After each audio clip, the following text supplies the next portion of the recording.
रमजान रेसिपिर आजकेर पर्वे आमी निये हाजिर हयेछि गरम गरम घुगनिर रेसिपि। बाड़ीते एक मशलाय तैरी झटपट एई घुगनी अल्प समये किभाबे बानाबेन सेई रेसिपि शेयर करब। आशा करी रेसिपिटी भालो लागबे। रेसिपि भालो लागले चैनल सबस्क्राइब करे पाशे थाकते भुलबेन ना किन्तु। चलुन ताहले रेसिपि शुरू करी। नमस्कार बंधुरा, पिनाज हेसेले आपनादेर सबाइके स्वागत जानाई।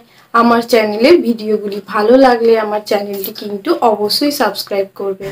রেসিপি শুরুতেই এখানে আমি দুটো মিডিয়াম সাইজের আলু কেটে নিয়েছি, সাথে নিয়ে নিয়েছি ভেজানো মটর। মটরটা আমি 3 থেকে 4 ঘন্টা জলের মধ্যে ভিজিয়ে রেখেছিলাম। এখন আলু মটরটা একটা প্রেসার কুকারের মধ্যে দিয়ে এর মধ্যে দিয়ে দিচ্ছি সমপরিমাণে জল, সাথে অল্প একটু বেকিং সোডা। বেকিং সোডাটা মটরটা তাড়াতাড়ি সেদ্ধ করতে সাহায্য করবে, তাই বেকিং সোডা অ্যাড করলাম। এখন প্রেসার কুকারের ঢাকনা লাগিয়ে হালকা আঁচে 2টো সিটি হওয়া পর্যন্ত অপেক্ষা করব। এখানে আমার মটরটা সেদ্ধ হতে 15 থেকে 20 মিনিট সময় লেগেছে। মটর খুব ভালোভাবে একেবারে সেদ্ধ হয়ে গেছে। এখন ঘুগনি তৈরির জন্য চুলোয় একটা প্যান বসিয়ে 1 চামচ পরিমাণ সাদা জিরে, অল্প একটু কাসুরি মেথি হালকা করে টেলে নিচ্ছি। সেই সাথে দিয়ে দিলাম অল্প একটু সরষের তেল। এখানে আমি 1 চামচ পরিমাণ তেল ব্যবহার করেছি। ফোড়নটা কয়েক সেকেন্ড নাড়াচাড়া করে দিয়ে দিলাম কেটে রাখা পেঁয়াজ। এখানে আমি মিডিয়াম সাইজের পেঁয়াজ কুচিয়ে কেটে ব্যবহার করেছি। এখন মশলা সহযোগে পেঁয়াজটা নাড়াচাড়া করতে থাকবো যতক্ষণ না পেঁয়াজের জলটা শুকিয়ে যাচ্ছে। পেঁয়াজের জল পুরোপুরি শুকিয়ে গেছে। এখন আমি এর মধ্যে দিয়ে দেব 1 চামচ পরিমাণ আদা বাটা। আদা বাটাটা যাতে পুড়ে না যায় সেই জন্য আমি এখানে অল্প একটু জলের ব্যবহার করলাম। এখন পেঁয়াজ আদা বাটা সমস্ত উপকরণ একসঙ্গে ভালোভাবে একবার নেড়েচেড়ে মিশিয়ে নেব।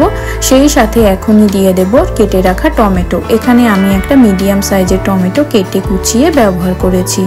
এখন এর মধ্যে কিছু শুকনো মশলা দিয়ে দেব। প্রথমেই দিয়ে দিচ্ছি স্বাদ অনুযায়ী লবণ। মটর সেদ্ধর সময় নুন ব্যবহার করলে এই পর্যায়ে নুনটা একটু বুঝে দেবেন। সেই সাথে হলুদের গুঁড়ো, লঙ্কার গুঁড়ো দিয়ে দিচ্ছি, ভাজা জিরের গুঁড়ো 1 চামচ পরিমাণ।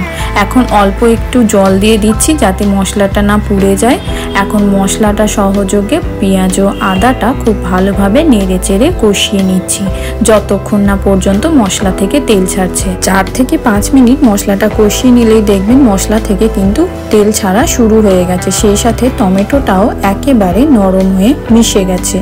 এই পর্যায়ে আমি এর মধ্যে মটরের সাথে সেদ্ধ করে নেওয়া আলুগুলো দিয়ে দেব। এখানে আলুগুলোই আগে দিতে হবে যাতে আলুগুলো একটু মশলার সঙ্গে কষিয়ে খুব সুন্দর একটা আলুর মধ্যে ফ্লেভার চলে আসে। আলুগুলো আমি হালকা হাতে একটু ভেঙেও নিচ্ছি যাতে ছোট ছোট টুকরো হয়ে যায়। আপনারা চাইলে বড় বড় টুকরোও রাখতে পারেন। আলুটা খুব ভালোভাবে মশলার সঙ্গে কষানো হয়ে গেছে। এখন সেদ্ধ করে রাখা মটরটা আমি ঢেলে দিয়ে খুব ভালোভাবে নেড়েচেড়ে একসঙ্গে মিশিয়ে নিচ্ছি। আপনারা চাইলে এই পর্যায়ে যেরকম গ্রেভি রাখবেন সেই অনুযায়ী গরম জলের ব্যবহার করতে পারেন।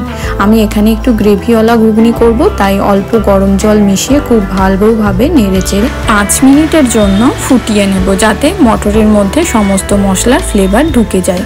সবশেষে উপর থেকে কেটে রাখা ধনেপাতা, লঙ্কা কুচি ও ভাজা মশলা দিয়ে দেব। এখন একবার ভালোভাবে নেড়েচেড়ে সবকিছু মিশিয়ে নিয়েছি। ঘুগনি পুরোপুরি রেডি।